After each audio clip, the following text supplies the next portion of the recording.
ঝাড়খণ্ড বিধানসভায় ছোটনাগপুর টেন্সিয়াল অ্যাক্ট বাতিল ও রাজ্যসভায় নতুন বিল পাস।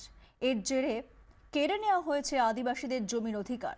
এই অভিযোগ তুলে আজ সারা দেশব্যাপী রেল রোকো ও পথ অবরোধের ডাক একাধিক রাজনৈতিক দল ও আদিবাসী সংগঠনের। রাজ্যেও এর প্রভাব পড়ল। সকাল 7টা থেকে অবরোধ শালবনী স্টেশনে। চম্পক দত্ত আমাদের প্রতিনিধি রয়েছেন টেলিফোন লাইনে। কি পরিস্থিতি চম্পক?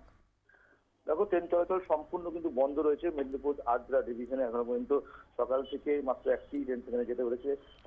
যেটা জানা যাচ্ছে এখনো পর্যন্ত যেটা চন্দ্রকোনা রোডে যে ট্রেনটি আটকে রয়েছে শিরোমণি ফার্স্ট প্যাসেঞ্জার, তাকে ঘুরিয়ে ফিরিয়ে নিয়ে যাওয়া হচ্ছে আদ্রা স্টেশনে এবং আটকে পড়েছিল খড়গপুর আদ্রা প্যাসেঞ্জার প্রধান। সেই ট্রেনটিকেও মেদিনীপুর স্টেশনে নিয়ে এসে রাখা হয়েছে। এখনো পর্যন্ত পুরো কিন্তু ট্রেন চলাচল সম্পূর্ণভাবে বিপর্যস্ত।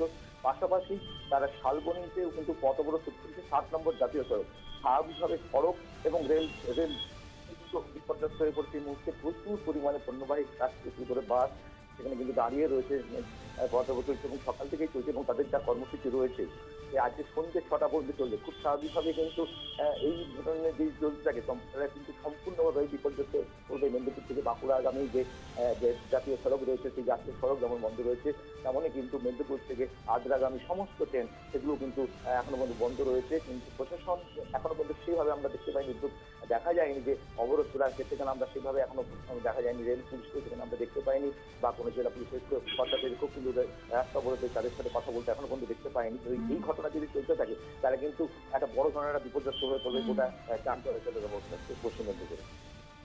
ধন্যবাদ চম্পক।